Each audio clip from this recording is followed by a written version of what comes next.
Howdy buckaroos, this is Sean Mufflabs Morrison, episode 14 of Follow Me 111. I'm the sheriff around these parts. Okay, I actually sound and look like an idiot. I actually look like Emmett from the Lego movie. So, anyway, why am I dressed like this? What is the point? Have a little fun, and also to let you guys know that in tonight's show we are going to head west. We're going to check out the Grand Canyon, we're going to check out Arches National Park, we're going to check out Monument Valley. Tons of cool things to do out west. But in the meantime, give me a minute to change out of this because I really look like an idiot. Alright guys, sorry about that. Feel a lot better now. So why did I want to talk about going out west? You know, last week we were talking about Epcot resorts. Why all of a sudden this western thing? Well, I'll tell you the truth.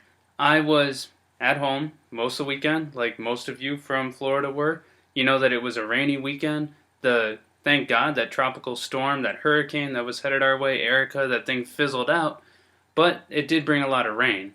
So I was sitting in my house and I was kind of bored and kind of, you know, you want to go outside, you want to do things. We actually got out. We went to the beach for an hour. But even on Sunday when we went to the beach, you couldn't go swimming because they had rip currents and everything else. And I really started feeling like, you know, I want to be somewhere dry. I want to see some awesome things. And I went home and I sat and I was going through some pictures and some videos, and I was like, you know what? I've never done a show on some of the greatest national parks that are in our country. So that's what we're going to look at tonight. So let's start off. Let's go ahead and we're going to dive right in and we're going to get into the Grand Canyon.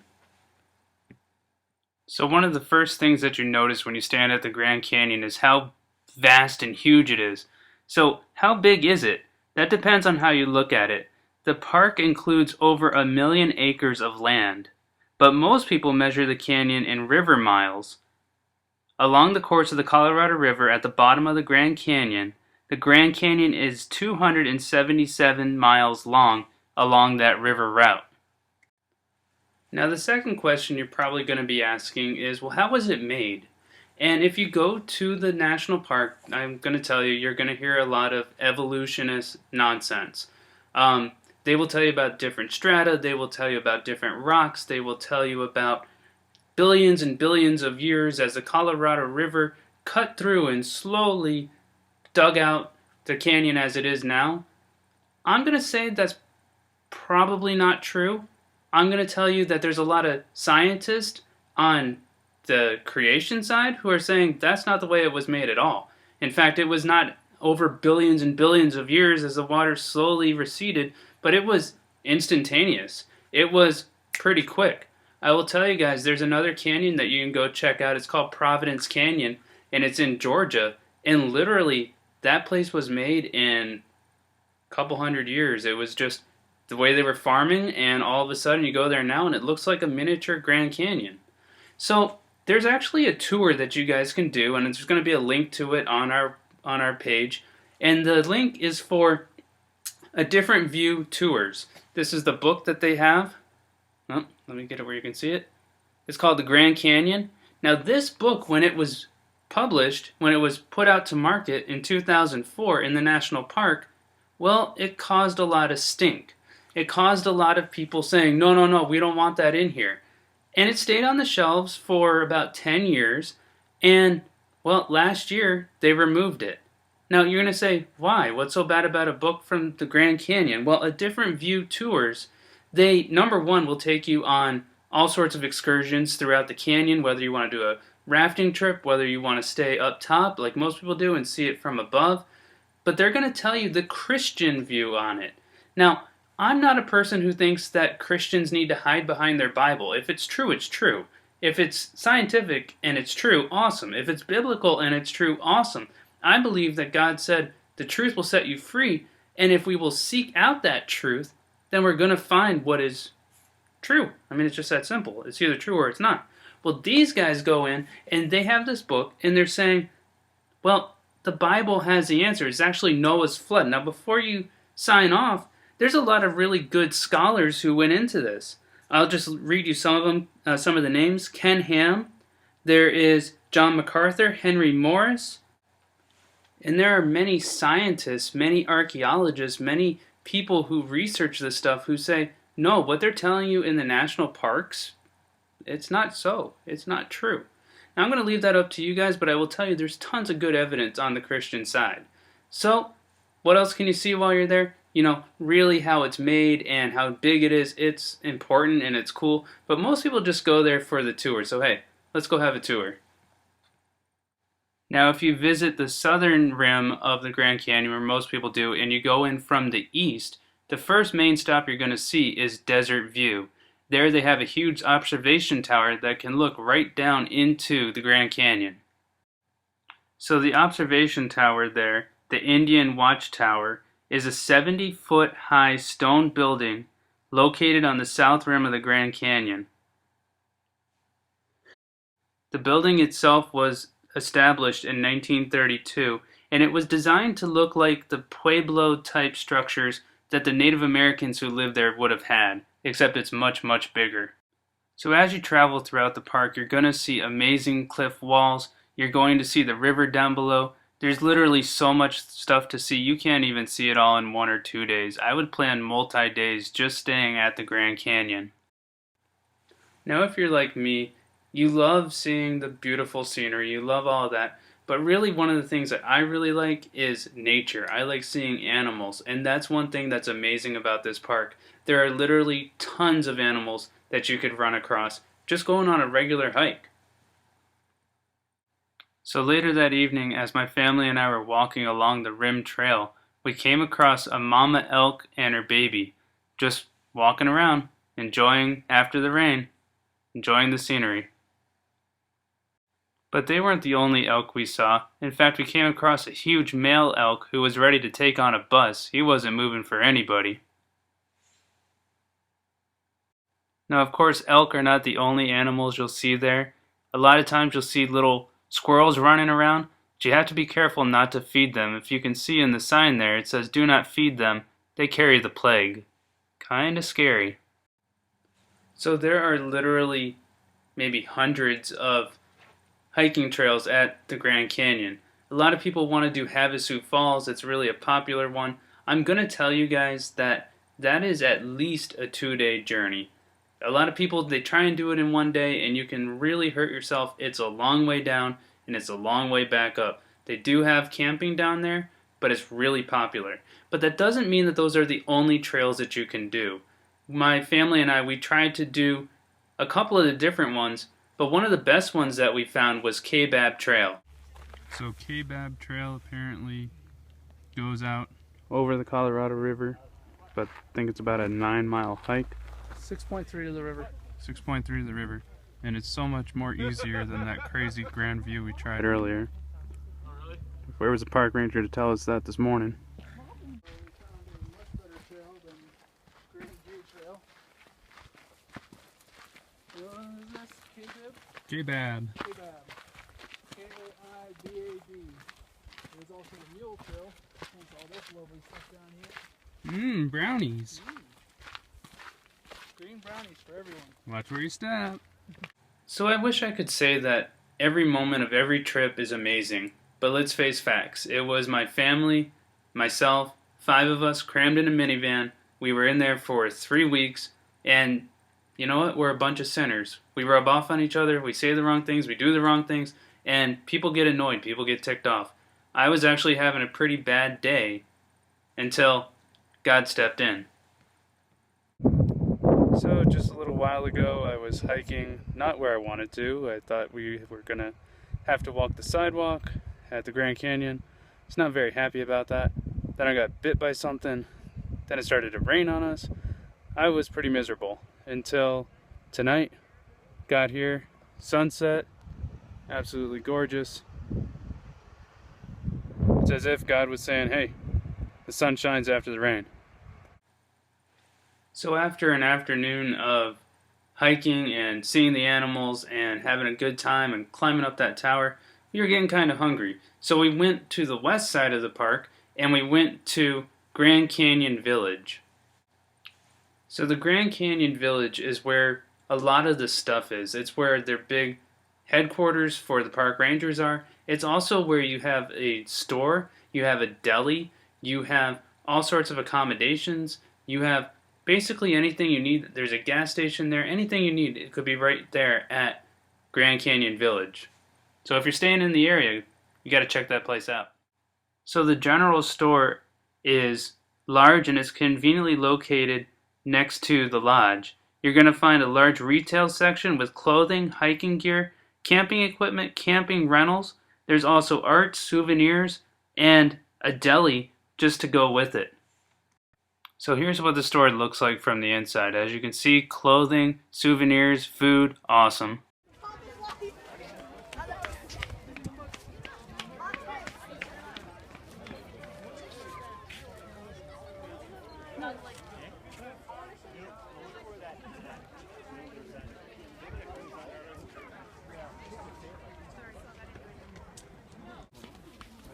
Nothing like eating a pizza with a view like that. The sunsets of the Grand Canyon are amazing. They're better probably than what we have right here in South Florida. And if you can stick around late enough, you'll see the stars come out and you'll see the Milky Way, you'll see galaxy, you'll see all sorts of amazing things. It's a beautiful spot, but that's not the end of our trip. So after spending a couple of days at the Grand Canyon, we got back in the car. I know, I wasn't looking forward to it either.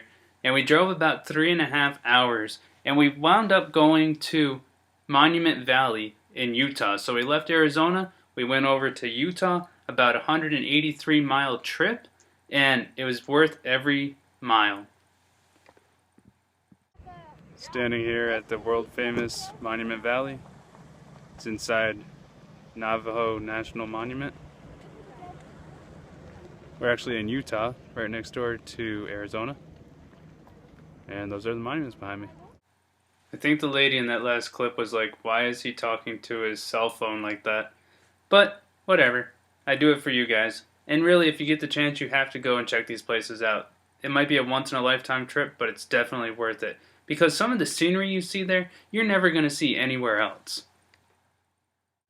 Now, most of this park is accessible via a 36-mile round-trip scenic drive. Now guys, do not think that when you go there it's going to be a nice paved road. I will tell you, it was some of the worst roads that we've ever been on, and we've taken our minivan a lot of places. Now if you have a small car or you have something that sits low to the ground, I'm going to suggest that you do not bring it with you. You might want to take something else. Now if you do take your car all the way down that dirt road past all the beautiful stuff, you're going to come to the end and you're going to come to Artist Point. Artist Point is perhaps one of the best overlooks in the drive, but it's less visited and it's more peaceful. The edge of Spearhead Mesa, which you can see right there, towers quite high above to the east, and to the west are smaller spans of some of the different buttes inside the park. But still, the most scenic spot had to be at the end of the night. We were getting ready to leave to head back to our hotel, and it was sunset, and this amazing storm was heading off in the distance. Unfortunately, I didn't get any of the lightning bolts, but they were everywhere. One of the most beautiful places I've ever been. It was so cool to be standing there and to see the monuments all around you, while off in the distance is this lightning storm and the sun setting. An amazing place. So after that, we got back in the minivan and we drove another 2 hours and about 45 minutes to a little place called Moab, Utah. Amazing place, and it also has another amazing national park called Arches National Park. Now Arches National Park has one of the densest concentration of natural stone arches in the world. There are over 2,000 documented arches in the park. As you go into the visitor center, there are sculptures of the mountain goats that live in the area. It's a great place to get your picture taken, meet some new friends, and it's a great place for the kids to get out and walk around. Now the visitor center there has a museum. It has a place where you can get some information. You can ask the ranger, I have this much time, what should I see? So it's a good place to stop. They also have a place to buy souvenirs and to buy small snacks. Of course, you don't want to spend all day eating snacks and sitting in the museum. I mean, maybe you do. I don't. I want to go out and see it. So, we went out. We had a good time. These are some of the arches that we saw. So, located in the windows section of Arches National Park is double arch. You can see it right there, which was used in the backdrop for portions of Indiana Jones and the Last Crusade. Tons of other movies have been filmed there, but it's a great place to hike. Now here's another view of the double arch, and the cool thing about arches is you can walk all around in there. You want to walk underneath these things? You're absolutely allowed to. They tower over your head. You feel like an ant when you're standing there. So, standing here in Arches National Park just outside of Moab, Utah. Absolutely beautiful place. If you do have any summer plans and you want to come out here, please let me know. You can send a line over to followerme111@yahoo.com, and I would gladly come up with an itinerary for you to see Moab, to see the surrounding areas. There's tons to do out in the Southwest, so don't miss it. So I know South Florida is known for its dramatic sunsets, and yeah, they are very beautiful. But I have to say, I think the Southwest gives us a run for our money. As you can see, there's the arches with the sun setting in the background. So Moab is a great place. If you like mountain biking, if you like ATVs, if you like Jeeps, if you like whitewater rafting, literally that small town has so much to do outdoors. It's a lot of fun, but you know, we have been outside again all day. You know me, I like to eat. So we found this awesome restaurant I want to tell you guys about. Los Gilbertos is a Mexican fast food restaurant. And to tell you the truth, I'm from South Florida. I thought their food was gonna be It was actually amazingly good and pretty cheap. They have breakfast, they have combination plates, burritos, tacos, tostadas, desserts, specials, and they're open 24 hours a day. Really cheap, really good food. Like I said, the food there is amazing, and if you want to stop in, it's at 396 South Main Street, Moab, Utah. And I know the building doesn't look fancy on the outside, but if you go inside and you grab something to eat, hang out with your friends, trust me, it's worth it. It's a great meal at a great price. Now for the grown-ups in the car, sure, the Grand Canyon, Arches, Monument Valley, it doesn't get any better than that. But for kids and people who wear grumpy t-shirts, it can get to the point where it's like every day I'm looking at a rock. It's great, it's amazing, it's beautiful, but if it's day after day of the same thing, well, it gets a little boring.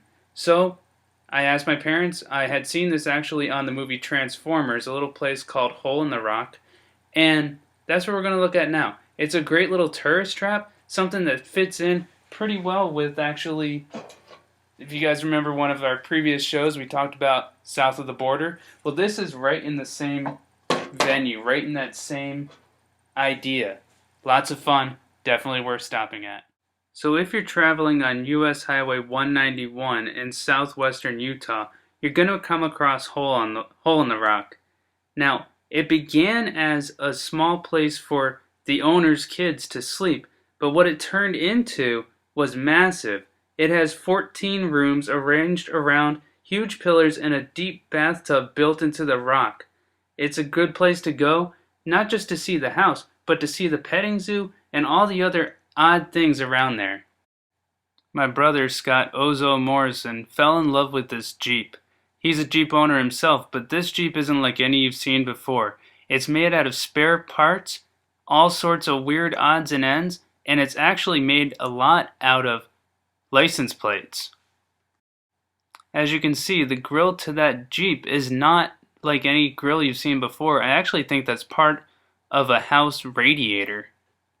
It was pretty cool to be far from home and see Broward in that Jeep. But of course a Jeep isn't the only thing that's made out of spare parts. How about a huge bowl? That makes sense. Let's make a bowl out of all the spare parts we have lying around.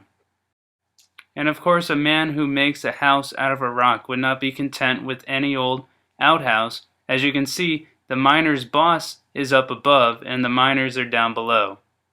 Kinda sounds where most of us work. But probably my favorite thing on property was the petting zoo.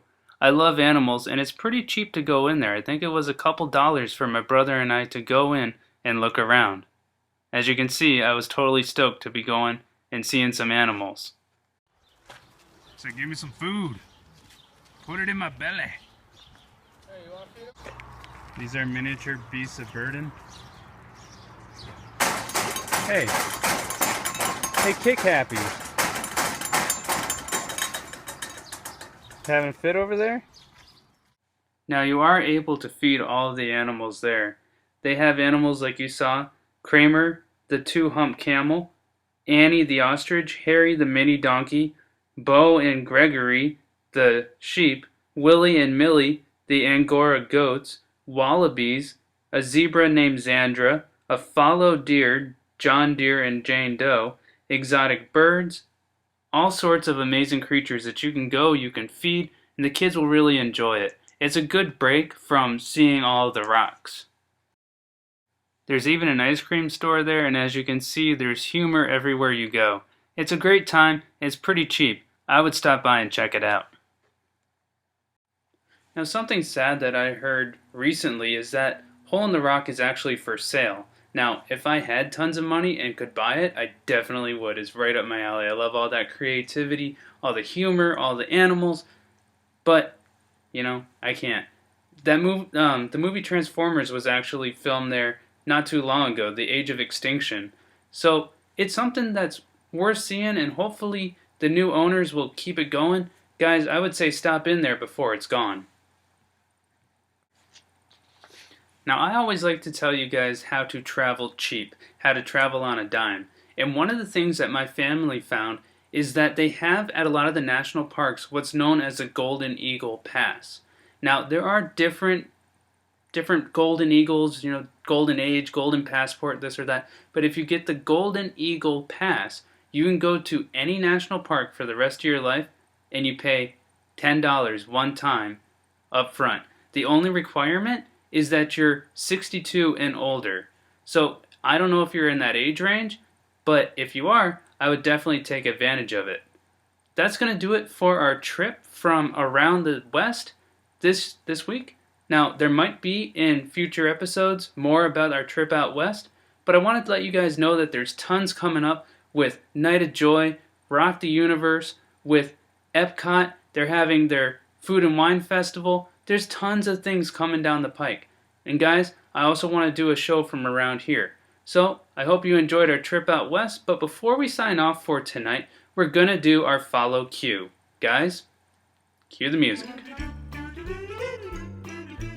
So last week's follow cue question was connected with the Epcot resorts. And that question was, what year was Disney's Boardwalk open? What was the date? And of course the answer was July 1st, 1996. So I want to congratulate Kelly Landsberg for getting last week's question right. But if you guys did not win last week, there's always a chance to enter now. All you have to do is send me the correct answer to this week's follow cue, and if I get that answer before midnight on Sunday, you're going to be put into a drawing, and one lucky winner, I'm going to randomly pick out their name, and that person is going to win a prize. So I guess you guys want to know what the question is. Well, it's connected with this week's show, and that question is, what was the name of the river that cuts through the Grand Canyon? All you have to do, send me the correct answer before Sunday at midnight, send it to followerme111@yahoo.com, and one lucky person is going to win. Now guys, I also want to remind you about our follow-up that's happening this Saturday. We're going to be over at we're going to go see the movie War Room. It's from the same guys who did the movie Courageous, Fireproof, Facing the Giants. It's a Christian movie. If you guys have not seen it, if you have not seen Christian movies, this is a great opportunity to come. What are we going to do? Well, first at 5 o'clock, we're going to go over to Shane's Rib Shack, and we're going to grab some ribs, we're going to grab some barbecue, have a good time, and then after that, we're going to head over to the Cinemark Palace 20 movie theater off of Airport Road. We're going to see the movie, have a good time, hopefully pray afterwards, and that's going to be it. So, come on out, meet some new folks, shake some hands, have some good food. It's a lot of fun, and that's what this show is all about, fun and faith. So, until next week, y'all have a good night, and God bless you. Good night.